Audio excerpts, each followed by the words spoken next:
Pagi yang dingin menyelimuti rumah itu. Rina berdiri lama di depan foto di meja kecil, menatap senyum mereka berdua, dirinya dan Lila. Tapi, meski senyum itu tampak damai, ada yang masih menggantung di hati Rina. Ada satu bagian dari ingatan yang belum pulih, yang masih dikaburkan atau disembunyikan oleh pikirannya sendiri. Apa yang sebenarnya terjadi malam itu? Setelah keluar dari rumah, Rina berjalan menyusuri gang dan kembali ke rumah kontrakan. Tapi semua terasa aneh, sunyi, dunia terasa pelan, dan waktu seperti tertinggal di belakang. Di kamarnya, ia membuka laptop, mencari berita lama tentang hilangnya Lila. Dan di arsip koran kuno lokal yang berhasil ia temukan, matanya membulat membaca salah satu judul yang membuat darahnya dingin. Gadis kecil ditemukan tewas dalam ruang bawah tanah. Kakak kandung diduga mengalami trauma berat. Jantung Rina berdegup kencang. Ia membaca lebih jauh. Artikel itu menjelaskan bahwa pada malam tanggal 12 Mei tahun 2005, Rina kecil ditemukan tak sadarkan diri di ruang tamu rumah neneknya. Lila, sang adik, ditemukan meninggal di ruang bawah tanah. Dengan bekas luka di leher dan tangan, tidak ada saksi lain. Tidak ada tanda masuk paksa. Dan satu hal yang membuat penyelidikan berhenti. Rina kecil tidak bisa mengingat apapun sejak hari itu.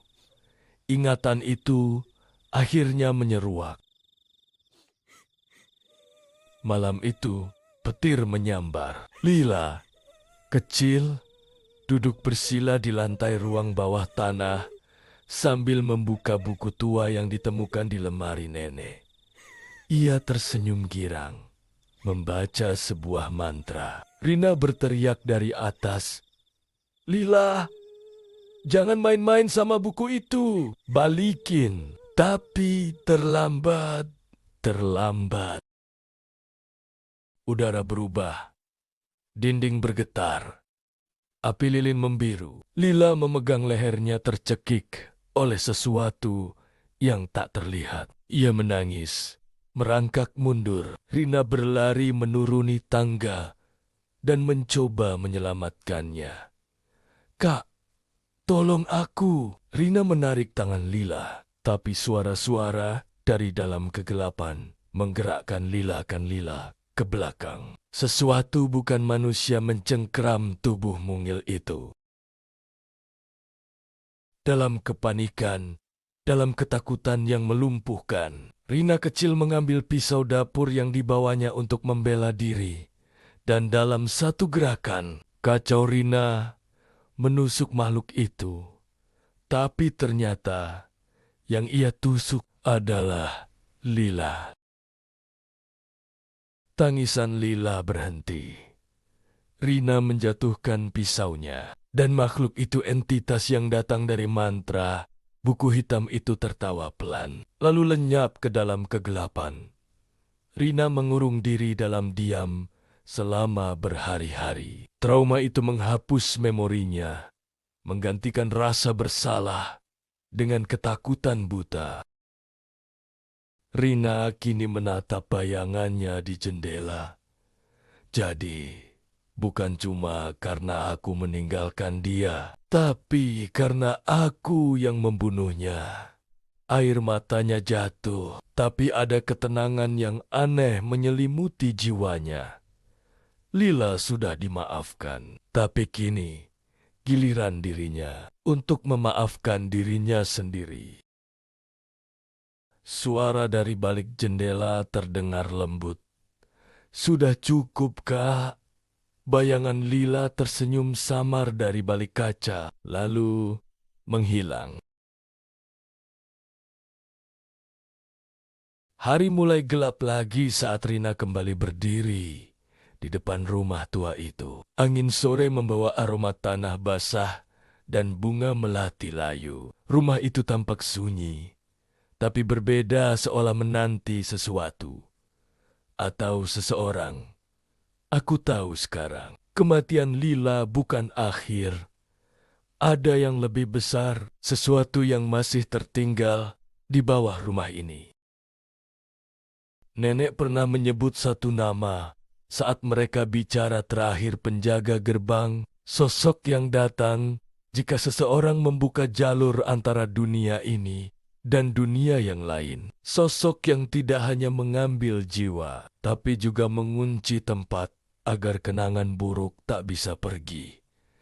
Dan Rina tahu, jika ia ingin benar-benar melepaskan Lila dan dirinya dari kutukan rumah itu, ia harus menghadapi penjaga gerbang. Nenek pernah menyebut satu nama saat mereka bicara terakhir, penjaga gerbang. Sosok yang datang jika seseorang membuka jalur antara dunia ini dan dunia yang lain. Sosok yang tidak hanya mengambil jiwa, tapi juga mengunci tempat agar kenangan buruk tak bisa pergi. Dan Rina tahu, jika ia ingin benar-benar melepaskan Lila dan dirinya dari kutukan rumah itu, ia harus menghadapi penjaga gerbang. Lorong menuju ruang bawah tanah kali ini terasa sempit. Rumah seperti menyempit, bernafas, dan berdenyut pelan. Di tangga bawah, ia menyalakan lilin dan menggambar lingkaran pelindung dari garam.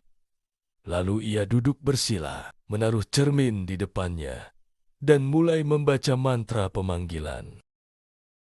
Penjaga antara hidup dan mati. Aku panggil bukan untuk menantang, tapi untuk membebaskan yang tak sempat pulang. Muncul dan buka gerbang, udara mendadak membeku, lilin bergetar, lalu padam, cermin menghitam. Dan dari balik kegelapan, muncul suara langkah berat dan lambat. Dinding ruang bawah tanah mulai basah. Simbol-simbol kuno menyala samar di permukaannya. Lalu, ia muncul. Penjaga gerbang, sosok tinggi menjulang, tubuhnya diselimuti kabut hitam dan tulang. Kepalanya memakai topeng besi yang retak di sisi kanan, memperlihatkan wajah setengah membusuk. Mata tidak. Lubang hitam menatap langsung ke arah Rina. Kau buka pintu yang tidak bisa ditutup. Suaranya berat, seperti batu digerus logam. Rina menggenggam cermin. Aku buka pintu ini untuk menebus kesalahan.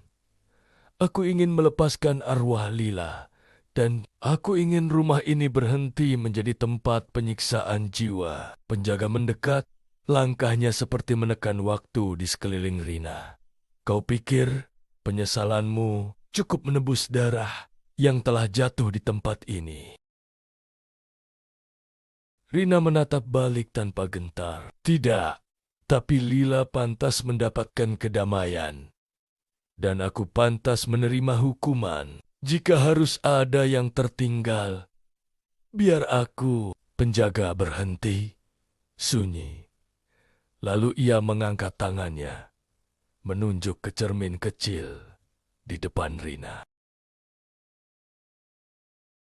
Kalau begitu, lihatlah.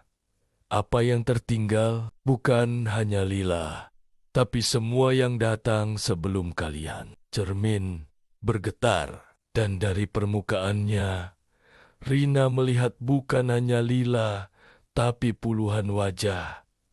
Anak-anak, wanita tua, pria muda, semua pernah datang ke rumah ini dan tidak pernah keluar. Mereka semua membuka buku itu. Mereka semua memainkan jalur roh. Mereka semua mengira bisa mengendalikan. Tapi semua ditelan oleh satu sosok penjaga gerbang. Dan rumah ini adalah tubuhnya. Rumah ini bukan tempat biasa. Ini adalah gerbang. Dan sekarang kau hanya bisa memilih satu. menutup gerbang, atau menggantikanku. Rina menatap cermin yang kini retak. Ia tahu, satu-satunya cara untuk mengakhiri semua ini adalah menghancurkan jalur antara dunia. Ia mengangkat cermin itu tinggi-tinggi dan membacakan mantra pelepasan terakhir mantra yang akan memutus ikatan antara roh dan tempat ini. Dengan cahaya dan darah yang jujur, aku putus benang antara hidup dan mati. Rumah ini bukan lagi milik bayang-bayang. Pergilah, kembalilah, lepaskan. Cermin meledak dalam cahaya putih menyilaukan. Teriakan terdengar dari segala arah. Penjaga meraung, dinding rumah berguncang. Lalu satu persatu wajah-wajah yang terperangkap menghilang dalam kilatan cahaya. Lalu sunyi. Rina terbangun di halaman rumah. Pagi telah datang. Rumah di ujung jalan itu sudah tidak ada. Hanya fondasi kayu terbakar dan puing-puing yang tersisa. Tapi langit cerah, burung-burung berkicau, dan di udara ada aroma damai. Di sampingnya tergeletak sebuah boneka kecil, boneka lila, bersih, seperti baru. Rina tersenyum samar. Kamu sudah pulang, Lil. Puing-puing rumah itu kini sunyi, seolah tak pernah ada kehidupan di atasnya. Hanya tanah hangus, potongan kayu lapuk, dan sisa abu yang tertiup angin.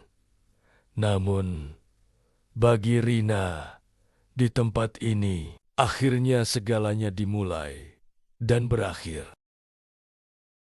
Ia duduk di atas tanah, memegang boneka milik Lila.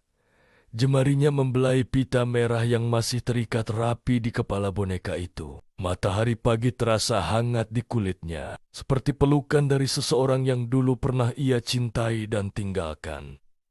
Tidak ada lagi suara bisikan, tidak ada lagi bayangan di cermin, tidak ada lagi rumah itu. Dan untuk pertama kalinya sejak ia menginjakkan kaki di sana, hatinya tenang. 3 bulan kemudian, Rina pindah ke kota kecil di tepi laut, bekerja sebagai guru seni untuk anak-anak. Ia jarang berbicara tentang masa lalunya, kecuali pada malam-malam tertentu saat langit penuh bintang dan suara ombak membawa kenangan. Di rak kecil rumah barunya, ada satu foto yang selalu ia letakkan di tengah, dirinya dan Lila. Di bawah foto tertulis tulisan tangan untuk janji yang kini telah kutepati. Tapi tak semua luka bisa hilang. Kadang saat malam terlalu sunyi, Rina masih terbangun oleh mimpi. Dalam mimpinya, ia kembali ke rumah itu. Rumah yang tidak lagi ada. Ia berdiri di depan pintu, tapi rumah itu tak terbuka. Ia hanya bisa menatap dari luar. Dan dari dalam, Lila kecil duduk di jendela, tersenyum, bersinar. Terima kasih, Kak. Beberapa bulan setelah itu, ada berita kecil yang muncul di koran lokal.